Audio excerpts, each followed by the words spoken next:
Hi, welcome to Evinger's Reading Nook. We're going to continue reading Pride and Prejudice, Chapter 10, here on Evinger's Reading Nook. So remember, if you're reading along with me in the novel, we're on page 37. If you are reading along with Project Gutenberg, we are on Chapter 10. The day passed much as the day before had done. Mrs. Hurst and Miss Bingley had spent some hours of the morning with the invalid, who continued, though slowly, to mend. And in the evening, Elizabeth joined their party in the drawing-room. The loo table, however, did not appear. Mr. Darcy was writing, and Miss Bingley, seated near him, was watching the progress of his letter and repeatedly calling off his attention by messages to his sister. Mr. Hurst and Mr. Bingley were at piquet, and Mrs. Hurst was observing their game. Elizabeth took up some needlework and was sufficiently amused in attending to what passed between Darcy and his companion. The perpetual commendations of the lady either on his handwriting or on the evenness of his lines or on the length of his letter, with the perfect unconcern with which her praises were received, formed a curious dialogue and was exactly in unison with her opinion of each. "How delighted Miss Darcy will be to receive such a letter!" He made no answer. "You write uncommonly fast." "You are mistaken. I write rather slowly." "How many letters you must have occasion to write in the course of the year! Letters of business, too. How odious I should think of them!" "It is fortunate, then, that they fall to my lot instead of to yours. Pray tell your sister that I long to see her." "I have already told her so once by your desire." "I'm afraid you do not like your pen. Let me mend it for you. I mend pens remarkably well." "Thank you, but I always mend my own." "How can you contrive to write so even?" He was silent. "Tell your sister I am delighted to hear of her improvement on the harp, and pray let her know that I am quite in raptures with her beautiful little design for a table, and I think it infinitely superior to Miss Grantley's." "Will you give me leave to defer your raptures till I write again? At present I have not room to do them justice." "Oh, it is of no consequence. I shall see her in January. But do you always write such charming long letters to her, Mr. Darcy?" "They are generally long, but whether always charming, it is not for me to determine. It is a rule with me that a person who can write a long letter with ease cannot write ill." "That will not do for a compliment to Darcy, Caroline," cried her brother, "because he does not write with ease. He studies too much for words of 4 syllables. Do not you, Darcy?" "My style of writing is very different from yours." "Oh," cried Miss Bingley, "Charles writes in the most careless way imaginable. He leaves out half his words and blots the rest. My ideas flow so rapidly I have not time to express them, by which means my letters sometimes convey no ideas at all to my correspondents." "Your humility, Mr. Bingley," said Elizabeth, "must disarm reproof." "Nothing is more deceitful," said Darcy, "than the appearance of humility. It is often only carelessness of opinion, and sometimes an indirect boast." "And which of the two do you call my little recent piece of modesty?" "The indirect boast, for you are really proud of your defects in writing because you consider them as proceeding from a rapidity of thought and carelessness of execution, which, if not estimable, you think at least highly interesting. The power of doing anything with quickness is always much prized by the possessor, and often without any attention to the imperfection of the performance. When you told Mrs. Bennet this morning that if you ever resolved on quitting Netherfield, you should be gone in 5 minutes, you meant it to be sort of a panegyric, of compliment to yourself, and yet what is there so very laudable in a precipitance which must leave very necessary business undone, and can be of no real advantage to yourself or of anyone else?" "Nay," cried Bingley, "this is too much, to remember at night all the foolish things that were said in the morning. And yet, upon my honor, I believe what I said of myself to be true. And I believe it at this moment. At least, therefore, I did not assume the character of needless precipitance merely to show off before the ladies."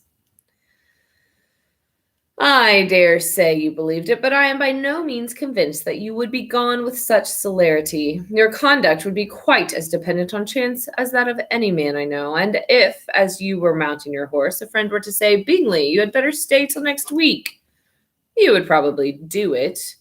You would probably not go, and at another word might stay a month. You have only proved by this, cried Elizabeth, that Mr. Bingley did not do justice to his own disposition. You have showed him off now much more than he did himself. I am exceedingly gratified, said Bingley, by your converting what my friend says in a compliment on the sweetness of my temper. But I am afraid you are giving it a turn which that gentleman did by no means intend, for he would certainly think the better of me, if under such a circumstance I were to give a flat denial, and ride off as fast as I could. Would Mr. Darcy then consider the rashness of your original intentions as atoned for by your obstinacy in adhering to it? Upon my word, I cannot exactly explain the matter. Darcy must speak for himself.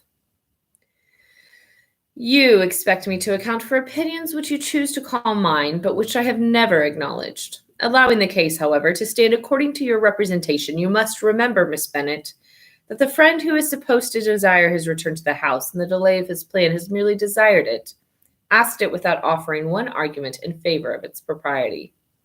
To yield easily, readily, to the persuasion of a friend is no merit with you.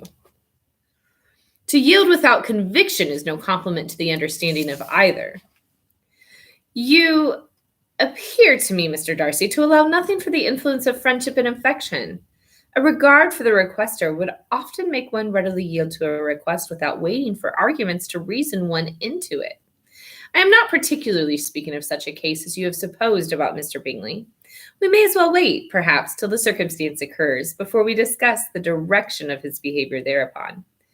But in general, in ordinary cases between friend and friend, where one of them is desired by the other to change a resolution of no very great moment, so do you think ill of that person for complying with the desire, without waiting to be argued into it? Will it not be advisable, before we proceed on the subject, to arrange with rather more precision the degree of importance which is to appertain to this request, as well as to the degree of intimacy subsisting between the parties? By all means, cried Bingley. Let us hear all the particulars, not forgetting their comparative height and size, for that will have more weight in the argument, Miss Bennet, than you may be aware of. I assure you that if Darcy were not such a great tall fellow in comparison with myself, I should not pay him half so much deference. I declare I do not know a more awful object than Darcy, on particular occasions and in particular places at his own house, especially of a Sunday evening when he has nothing to do. Mr. Darcy smiled, but Elizabeth thought she could perceive that he was rather offended, and therefore she checked her laugh. Miss Bingley warmly resented the indignity he had received in an expostulation with her brother for talking such nonsense. I see your design, Bingley, said his friend. You dislike an argument and want to silence this. Perhaps I do. Arguments are too much like disputes. If you and Miss Bennet will defer yours until I am out of the room, I shall be very thankful. And then you may say whatever you like of me. What you asked, said Elizabeth, is no sacrifice on my side, and Mr. Darcy had much better finish his letter. Mr. Darcy took her advice and did finish his letter. When that business was over, he applied to Miss Bingley and Elizabeth for the indulgence of some music. Miss Bingley moved with alacrity to the pianoforte, and after a polite request that Elizabeth would lead the way, which the others politely and more earnestly negated, she seated herself. Sorry, I got lost, guys. Mrs. Hurst sang with her sister, and while they were thus employed, Elizabeth could not help observing, as she turned over some music books that lay on the instrument, how frequently Mr. Darcy's eyes were fixed on her. She hardly knew how to suppose that she could be an object of admiration to so great a man, and yet that he should look at her because he disliked her was still more strange. She could not only imagine, however, at last, that she drew his notice because there was a something about her more wrong and reprehensible according to his ideas of right than in any other person present. The supposition did not pain her. She liked him too little to care for his approbation. After playing some Italian songs, Miss Bingley varied the charm by a lively Scotch air, and soon afterwards Mr. Darcy, drawing near Elizabeth, said to her, "Do not you feel a great inclination, Miss Bennet, to seize such an opportunity of dancing a reel?" She smiled, but made no answer. He repeated the question with some surprise at her silence. "Oh," said she, "I heard you before, but I could not immediately determine what to say in reply.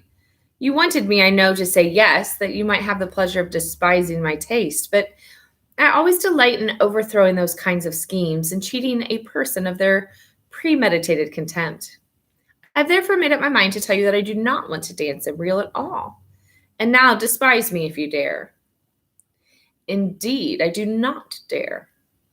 Elizabeth, having rather expected to affront him, was amazed at his gallantry. But there was a mixture of sweetness and archness in her manner which made it difficult for her to affront anybody. And Darcy had never been so bewitched by any woman as he was by her. He really believed that were it not for the inferiority of her connections, he should be in some danger. Miss Bingley saw, or suspected enough, to be jealous, and her great anxiety for the recovery of her dear friend Jane received some assistance from her desire of getting rid of Elizabeth. She often tried to provoke Darcy into disliking her guest by talking of their supposed marriage and planning his happiness in such an alliance. "I hope," said she, as they were walking together in the shrubbery the next day, "you will give your mother-in-law a few hints when this desirable event takes place as to the advantage of holding her tongue. And if you can compass it, do cure the younger girls of running after the officers. And if I may mention so delicate a subject, endeavor to check that little something bordering on conceit and impertinence which your lady possesses. Have you anything else to propose for my domestic felicity?" "Oh, yes. Do let the portraits of your uncle and Aunt Phillips be placed in the gallery at Pemberley. Put them next to your great uncle the judge. They are in the same profession, you know, only in different lines. As for your Elizabeth's picture, you must not attempt to have it taken, for what painter could do justice to those beautiful eyes? It would not be easy indeed to catch their expression, but their color and shape and the eyelashes, so remarkably fine, might be copied." At that moment they were met from another walk by Mrs. Hurst and Elizabeth herself. "I did not know that you intended to walk," said Miss Bingley in some confusion, lest they had been overheard. "You used us abominably ill," answered Mrs. Hurst, "in running away without telling us that you were coming out." Then taking the disengaged arm of Mr. Darcy, she left Elizabeth to walk by herself. The path just admitted 3. Mr. Darcy felt their rudeness immediately and said, "This walk is not wide enough for our party. We'd better go into the avenue." But Elizabeth, who had not the least inclination to remain with them, laughingly answered, "No, no, stay where you are. You are charmingly grouped and appeared to uncommon advantage. The picturesque would be spoiled by admitting a 4th. Goodbye."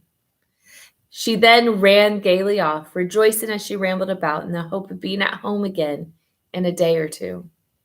Jane was already so much recovered as to intend leaving her room for a couple of hours that evening. I will continue chapter 11 later, live. Make sure you're following to stay up to date. And I hope that you enjoyed chapter 9. It's just starting to get good.